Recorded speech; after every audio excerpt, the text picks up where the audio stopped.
live on the set. Welcome to the Bayou, a place where legends are born and many have witnessed them. From Coach Dale to Shaq, Joe and Jake to Eddie Kennison. You come to Death Valley or P-Mac, expect that voodoo. Top speed like it's 4-2, where nobody's catching Bluetooth. Represent the Chuck and WM no matter what. From Gosport to a legend, that's what's up. Oh, welcome to another edition of Geaux2Legends, man. I'm pretty excited about my guest today. But before we do the introduction of our special guest today, if no one has told you today, let me be the first to tell you, man, I love y'all with the love of Christ. There's absolutely nothing that you can do about it, and be a light that shines so bright today that it has the impact to save someone's life. Man, we are powered by T-Mobile today. T-Mobile has the fastest network in Louisiana. Thank you, T-Mobile. Today, my guest and good friend from back in the day, brother, playing at LSU, played quarterback at LSU, my special guest and friend, Mr. Jesse Daigle. Brother, thank you for joining us this morning. Thank you very much for having me, Eddie. It's good to see you. Man, it's great to see you. I remember when I first got back into Baton Rouge, one of the first places I ran into you, it was our good friend, little Italian restaurant, man, and who always have and serve great food and great wine. I ran into you, man, and it'd been like, I don't know, 15, 20 years, maybe. It was a long time. Yeah, but it was like we picked up right where we left off, from LSU. Yeah. So it was all good to see you, man. You only aged by 1 or 2 days. Well, if I could fix this hair situation, I could certainly say it. I'm still fighting it. Don't fight it, brother. Let it go. Don't fight it. Let it go, man. You see me while I wear a cap. I have those days where it can get spotty, but I had to put a hat on today. It makes things easy, that's for sure. It makes it easy, brother. We don't have it, wavy and long and curly like it used to be. Hey, we adjust to age and time, brother. Let it go. Let it go. Well, Jesse, man, we're so excited to hear about, who Jesse Daigle is. Yeah. How you started the game back in the day. Matter of fact, that leads me right into my first question, man. Think about younger Jesse, like 5, 6, 7 years old, when you first really fell in love with sports, whether it was football, baseball, soccer, whatever the case may be. Take us to that time where you remember where you first fell in love with sports. Yeah, well, that's a great question to start with, and I would say for me, I don't even remember not loving sports. So I think it goes as far back as it can go. My dad was a coach in high school for years before he actually got hired by Bill Onsbarger's staff at LSU in '84ish. So prior to that, we lived in New Orleans on the West Bank, and growing up, you just mentioned it. There wasn't a sport I didn't play, and there wasn't a sport I didn't want to play. As the seasons changed, we just played everything, whether it was in the neighborhood or at the playgrounds and all that stuff, and it was just always just a lot of fun for me. If I had a choice to do anything in the world, it was to play anything with a ball. Right. And I think that's the case for all of us. Yeah. I grew up, playing every aspect of sports in our backyard. Yeah. And we go back and look at the backyard and the house we grew up in. We're like, how in the heck did we all fit back here? Yeah. And how did we play? Yeah. So, brother, I definitely get it. Young youth sports, right? Yeah. Did you play football? Did you play baseball? Did you play all of them? And the timeline with you and your parents, spending time at the different parks, whether it's football, baseball, soccer, whatever. Yeah, well, my ironically enough, my dad was a football coach. He coached baseball in high school too, but he was a football coach, mostly at West Jefferson in New Orleans and John Ehret in New Orleans. And ironically enough, he wouldn't let me play tackle football until I was 11. So me and my neighborhood buddies, we would put all our gear on and we would play tackle football in the neighborhood fields. Right. But I played baseball, basketball, Soccer, I would say, my whole life until 11 or 12, and then I started playing tackle football, which was in New Orleans just probably 2 years, and then I, moved to Baton Rouge and we played here. But I always really loved to play all of them a bunch. Right. And it's one of those kind of things where even after college, people would ask me if I played basketball because I'd played in so many pickup basketball games. They said, "Man, did you ever play basketball?" And I never really played basketball besides pickup games. Right. So it's just, I'm with you completely that, sports is just something that was always just pure pleasure. Right. That was what it was all about for me. Right. So going through, getting past your youth and getting into like middle school and into high school. Yeah. And I'm sure that you had an opportunity to play some good football in middle school and in high school. Take us through like your high school years in football where, we were still in love with the game. Yeah, but, But when you really started getting an idea and maybe some attention, from the various colleges across the country from playing high school football. That's an interesting story. So, I always was relatively fast, not Eddie Kennison fast, but I was fast growing up. So, and I loved the physicality of football. So I played running back, Didn't know that. in New Orleans a little bit. When I moved to Baton Rouge, a fellow teammate of ours, Scott Ray, and I, so when I moved to Baton Rouge, I went to St. Aloysius for 8th grade, and that's where Scott Ray and I met. And, he was back then they would run like a I backfield, and when I showed up, I actually thought, well, maybe I'd play quarterback because I could throw too. Right. And I guess when Scott and I would be running, the coach said, "Hey, let's go into a split backfield." And so Scott was the one of the halfbacks, I was the other one, and they just put a person there, a quarterback to just flip us the ball. Right. And we would just run all over the place, which was fun. And every time we had to throw, then I would move into an I, and they would do a halfback pass. So we would do halfback passes if we threw, and Wow. Scott would roll out the receiver, which was obviously the history of that. And then when I got to Catholic High, which is where Scott and I both played, and so at Catholic High there was myself, Scott Ray, and then Leo Abel, who all ended up obviously playing at LSU. But the funny thing about our Catholic High story is that Dale Weiner, the legend of Catholic High, football, he actually became a coach there when we were juniors. In our junior year, we ran the triple option.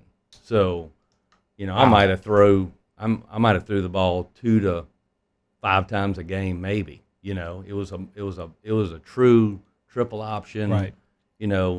Fullback. Scott was actually a halfback. In that deal. And then that summer when we were going to be, seniors, Scott Ray and I and Leo Abel, we all went to this camp because Scott was actually as you remember, he was just a big freak of an athlete. Yes, he Very was. athletic, guy. He was starting to get some letters from people, and we would just throw the ball all the time, and we were kind of gym rats. We'd go out to LSU with my dad and all of them, coaching there. It gave us access to the facility, That's right. and all that stuff. So we actually ended up going to a quarterback receiver camp in Thousand Oaks, California, where the Dallas Cowboys used to, do their preseason camps and stuff. And we went out there, and it was supposedly going to be the best, high school players. And, Scott and I just did really, really well at this camp. If there was an award of, quarterback or receiver or, combo, we pretty much were having a ball. Right. And it's almost like when we got back, a lot of people there started noticing us there. And then obviously my dad, when I got back, he's like, how was camp? And I said, man, we tore it up. We had a blast, So he actually called Dale Weiner and said, I'm gonna tell you, you've got really, probably one of the best receivers around. And then, obviously Jesse can throw and do the thing. So Coach Weiner, which being open-minded as he was we switched from a wishbone to an I. We still ran a lot of options, so it allowed me to continue to be a running quarterback. But Scott was just absolutely a fantastic, teammate, and it opened us up. So Scott obviously was a parade All-American, in high school. I think he had something like 70 catches for 1,300 yards, which we went from having no passing game to wide open, and then to Jesse and Scott. It was hilarious. We pretty not so great offensive teams prior to that at Catholic High. I think we averaged probably 40 points a game, and we gave up probably 21 points a game, but we averaged 40 points a game. Yeah, so we won most of the game. Yeah, that's a winning formula right there. Yeah. And you guys were a little bit before Warwick, right? We were. He was a freshman when we were seniors. Yeah. So he and Kevin Franklin both were coming up, and they were like little brothers to us. They were really good people. Yeah, man. Besides that, I tell you what. I mean, and since then, Catholic High has had some fantastic football seasons. It's been absolutely unbelievable. Yeah. If I'm correct, I think like over the last 5 years, they've maybe been to 2 or 3 state championship games, and I think they may have won 1 or 2 of them. Does that sound correct? Actually, and I'm not asking. And I think it's actually more than that. It's actually pretty crazy. Now they did some sort of, I don't know what the situation was, but in the last few years, I think a few of them got nullified for some weird reason. But I think they were maybe 4 or 5. 4 or 5 out of 6 or 7 years. It was really an impressive thing. Right. And to be fair, Catholic High is it's just such a good place from Baton Rouge, and even really, outer extremities of Baton Rouge, whether you're Zachary, Central, Gonzales, is such a good place from an educational standpoint.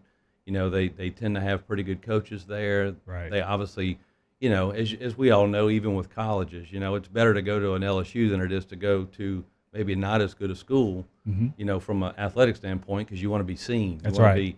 And I think that's what attracts a lot of people, whether it's baseball, football, whatever it is, to go to Catholic High, just because you're gonna be playing with a lot of guys that are getting recruited. That's right. As being around football as long as you've been around as well, is that sometimes the biggest secret is, man, I'm watching Scott Ray, but who's this guy throwing it to him? That's right. You know what I mean? That's and right. I'm watching Scott Ray, and I see this guy throwing it to him, but then who's this guy running the ball that just ran over somebody? That's right.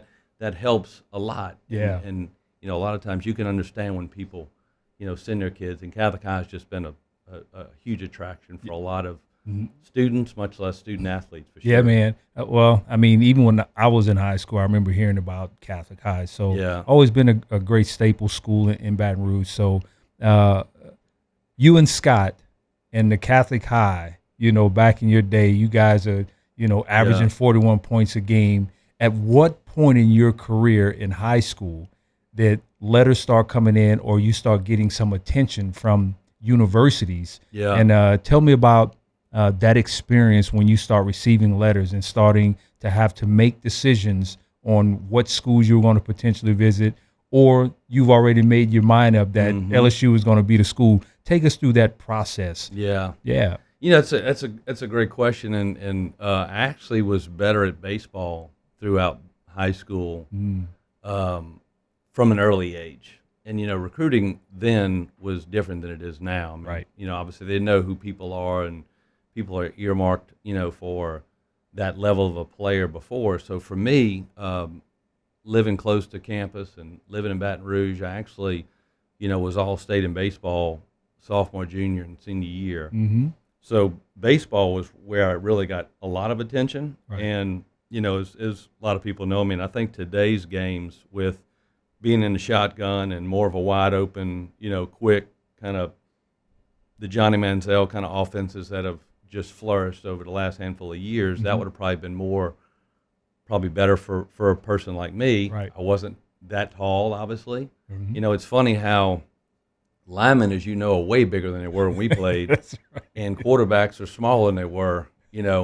It's kind of a weird situation. But for me, I played baseball It came easy, but my true love was football. Right.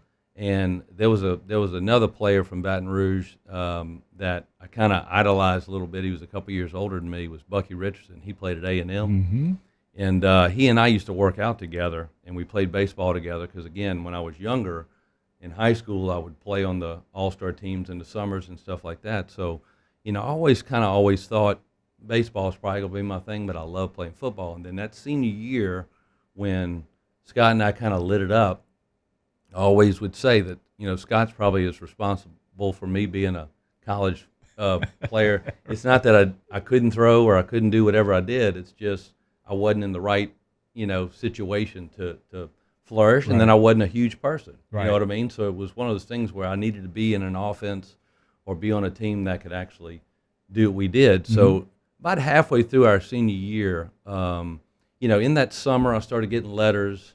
And then back then you had to literally send tapes or films to people. That's right. Those big VHS brothers. Yeah. Man. And my dad, was pretty honest with me from the standpoint of LSU always is, it is what they are. You know what I mean? I mean, they're just the best of the best. And as the season was growing, we were getting more yards, and I was obviously being more consistent in what I was doing.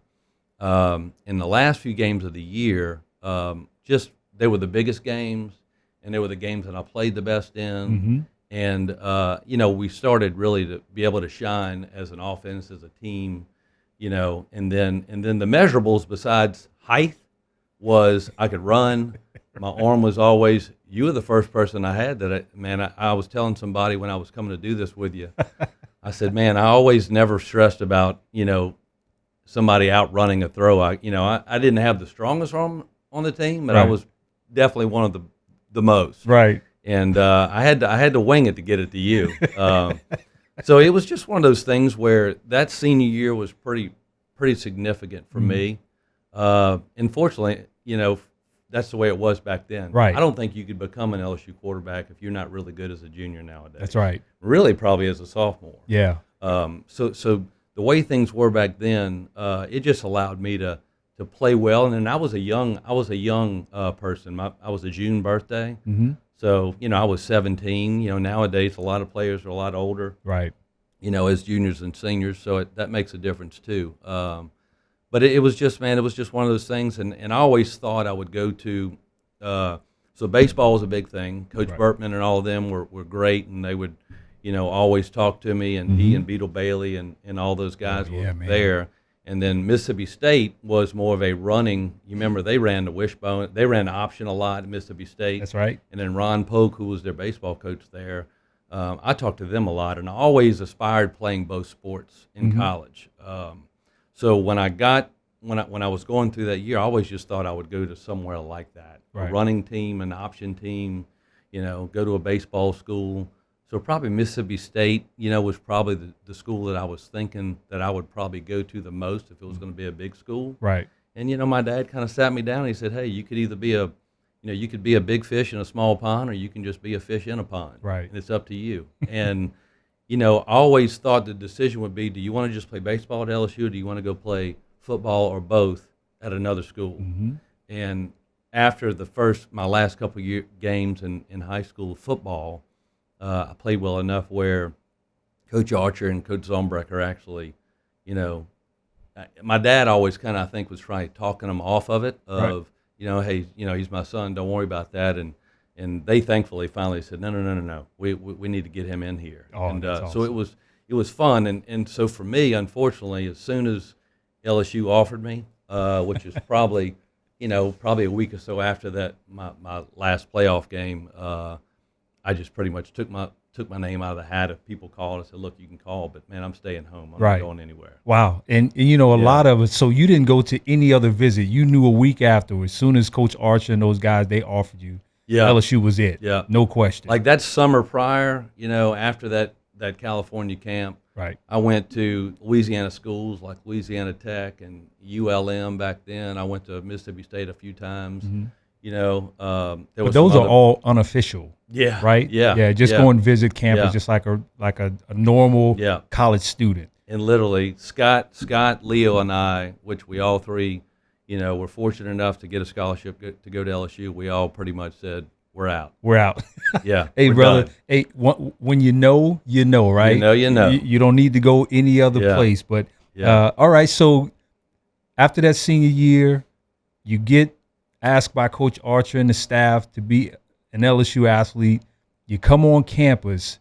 Bring us to that time where you're first stepping on LSU campus as a scholarship athlete. Yeah. What was that like for you? Yeah, as you recall, it's such a cool experience. It really is. Yeah. I mean, the fun of high school sports. I used to speak a little bit to kids or teams and things over the years. I mean, obviously, I've been away from playing any sports for 30-something years, but the fun of high school sports is you just with your friends. That's the right. The fun of college sports to me is the level of elite. Right. You know what I mean? It's just everybody there is good. That's everybody there is, was probably one of the best players on their team. And to me, LSU is just an electrifying place that, everybody knows the football players. Everybody knows the football team. And we all lived together, as you remember. So it was old really Broussard Hall, special, man. that was back where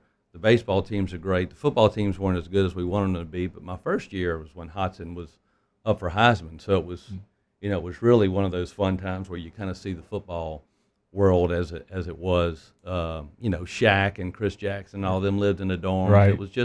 It was kind of surreal. So it was just so fun to be part of that. It was a true, fraternity. Yeah. That so many people, would love to be a part of, and that was all of it. Yeah.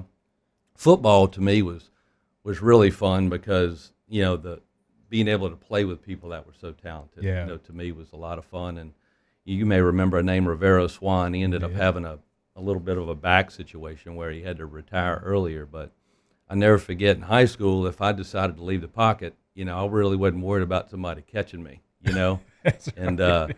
and Rivero came around the end, in one of the first little scrimmages, and as I'm rolling to the right, somebody kind of catches me from behind, and and I turn around, and it's Rivero, and I'm like, all right, it's a whole different ball game. I got to think a little differently. That's now, right, brother. So that's all. And that brings me to my next question, Jesse. That one of your most memorable experience wearing an LSU uniform. Obviously, that was very memorable because obviously you had to say, all right, I'm a freshman. Someone called me from behind, so I got to rethink this. Yeah.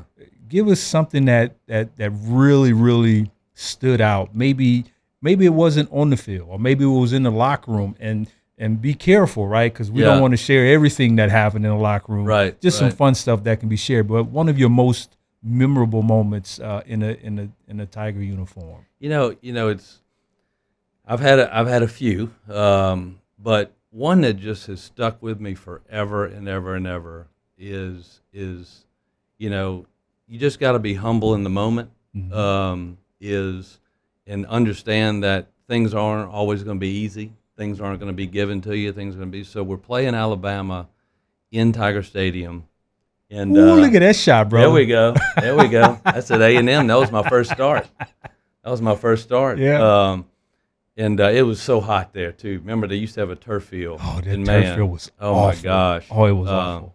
So, and I have a memory of that one, too, matter of fact. But the one that stands out is we were playing Alabama, and I think Chad Loop started the game. And I don't recall, he and I kind of had a little revolving you're in this week kind of thing, right. Which I can't imagine how players would deal with that today. But anyways, he started the game. I ended up coming in. We were down, and I threw a pass to Wesley Jacobs, and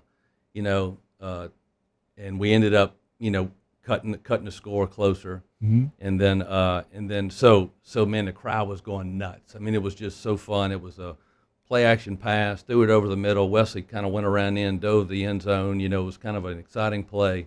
And then we get the ball back, and we actually are going to go, which we ended up, tying the game a little while later, and then they blocked the field goal at the end of the game. But we get the ball back, we drive down inside the 10, and so it just went from I'm on top of the world, Fans are cheering like crazy. And then we get to like inside the 10, and I'm rolling out to the right, and Todd Kinchin, I'll never forget, he was in the back of the end zone, and for some reason it was just an alligator arm throw. Right. Just a terrible short throw, threw an interception, and the fans booed like I had never heard anybody boo anybody, much less me. And it was one of those things where, man, just keep it all on, you know what I mean? Don't get too high and don't get too low. That's right. Because, man, it just comes and goes. That's and, right. You know, and that's just the way life is. That's the way life is, it really brother. is. I call it one snap and clear. Oh, man. You got one snap, and then you have, 35, 40 seconds to let that play go and move on to the next play. That was kind of our world. Yeah. Right? Oh, man. That was kind of our world. It's the only way it is. And that picture right there, so the first play of the A&M game, we ran an option to the left, and there was a guy by the name, you may have played against him in the NFL, but his name was Patrick Bates. Oh, I know Patrick. He's the free safety. And he was a big dude, if you remember. Yes. I mean, just a big guy. Oh, Steve Atwater, big type of guy. Yeah, exactly. Well, I learned the definition of ear hole on the first play of the game. We run an option to the left. I'm running kind of up A&M sidelines, just maybe 8-10 yards, and I never saw him coming. And, man, he hit me square in the side of the head. And it was my first start.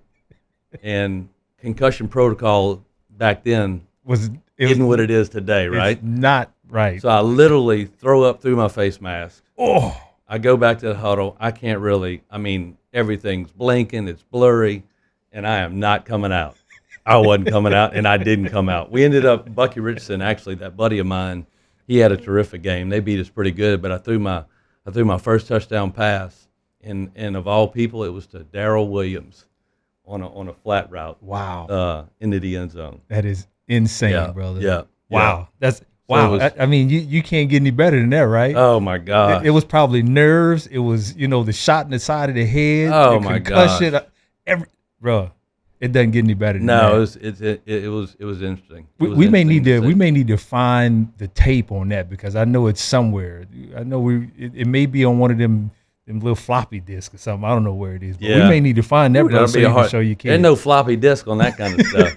That's right, brother. Well, man, so take us through LSU. You've finished playing at LSU, and you graduate LSU, and you start your career after LSU. Tell us what is Jesse Daigle doing now to keep you going and waking you up in the morning? Yeah, well, I started actually, it's one of those things where we all go through these times where, Eddie Kennison knew he was going to be an NFL player.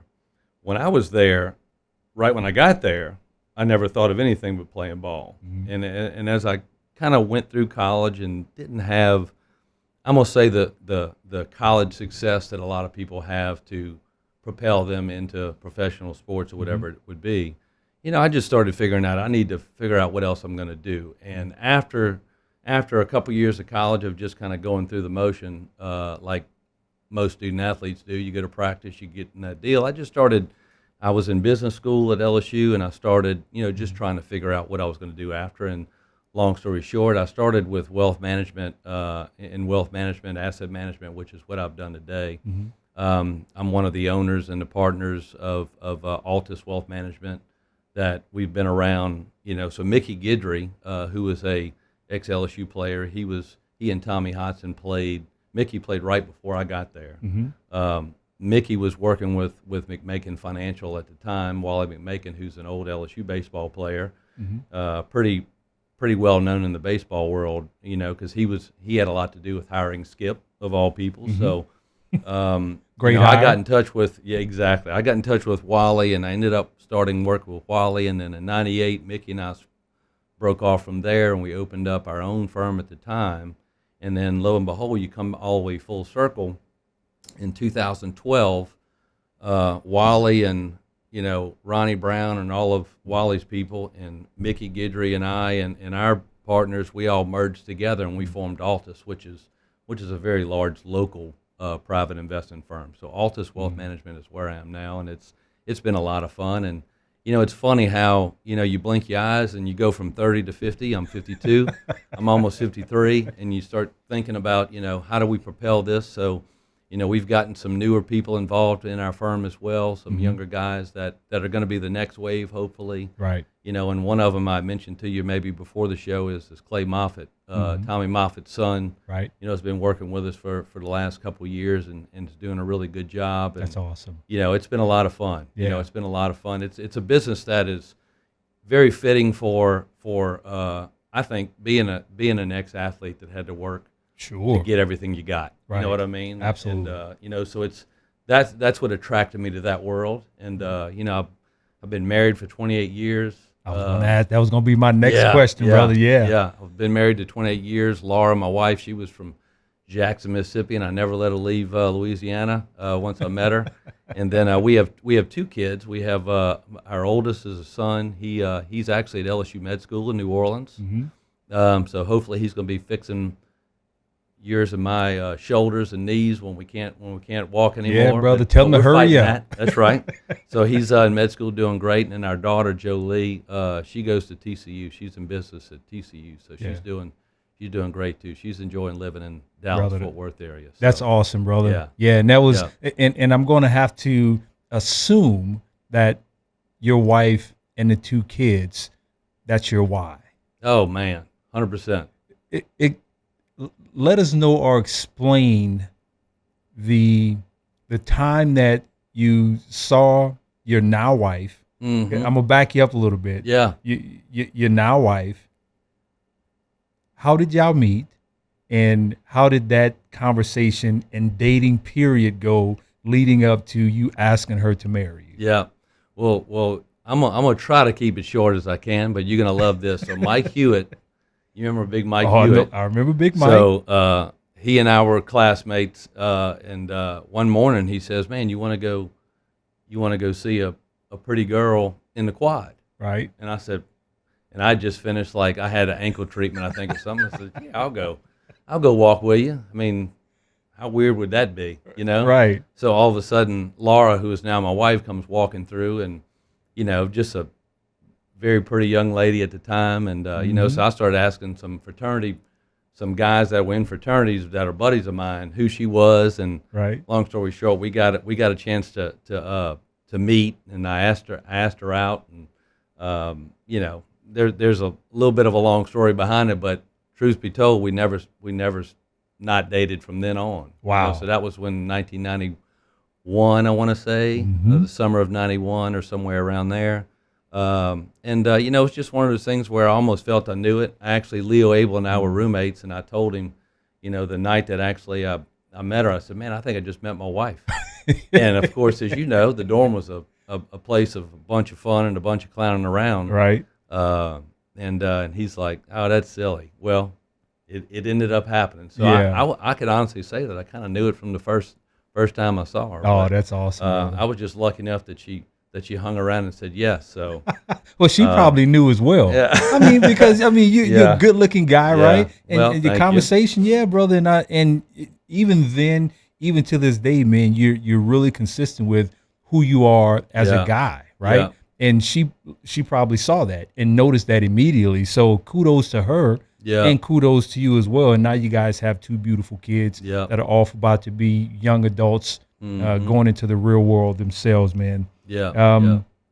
Jesse, brother, how can our viewers and listeners get to know your business, maybe on social media, or you personally? How can they go and follow you or get to some information about your wealth management business? Yeah, we actually have built our firm from, really just trying to treat people with the golden rule, so we've done a really good job over the years of building it brick by brick, and thankfully after 30 years this is my 30th year doing it. Wow, man, that's fantastic. It's crazy how time flies by, but we've got a lot of really good clients. I've got a lot of really good partners that, just as anything, if you search my name or Altus, wealth management, obviously you could probably find us, and we've just done a really good job of trying to treat each client we have as best we can. And right.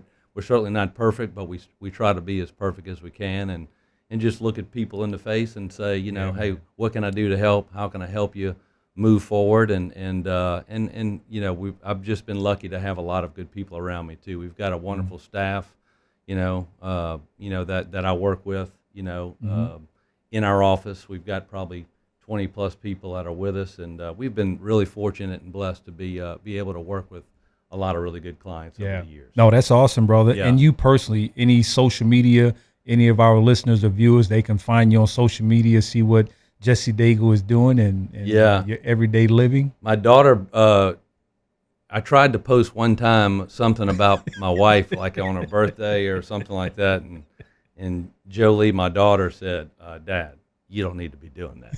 You know, so I rely thankfully on. I got a partner of mine, Jeremy Perk, that does our business stuff, and then you know, Jolie and Laura, they know how to do the social media posts more than I do. Yeah, but, well, you know, you have the saying, "Know your role, do your job." Right. That's right. That's right. Your wife and Jolie, that's their role, and you just kind of let them handle it, brother. That's exactly right. Yeah. This segment, you know, is brought by T-Mobile, and T-Mobile has the most available 5G network in Louisiana. Jesse, brother, is there anything that our listeners or viewers need to know about Jesse? Maybe there's one thing that they don't know. You know, they can Google it, you know, and they can say, "Oh yeah, I know who Jesse Daigle, I can see it." But is there something out there that they don't know about Jesse? And I'm pretty simple, right? You know, if I work, I try to work hard. You know, like you said, family is probably the most important thing to me. Yeah. You know, Laura, Cliff, and Jolie. It's just that's the whole why you keep moving and why you try to be a good person as much as you can. And you know, I'm pretty simple. If I can play golf, travel with my family, I'm pretty happy. Yeah, brother. Pretty happy. Well, that's a great way to kind of end that, man. And I cannot thank you enough for coming and sharing a little bit about who Jesse Daigle is and your journey through young life and through LSU and what you're doing now, man. And I can't tell you how proud I am of you. It's good to see you. It was good to run into you today. I saw you in the restaurant, and brother, you're doing fantastic things, man. You're an awesome husband.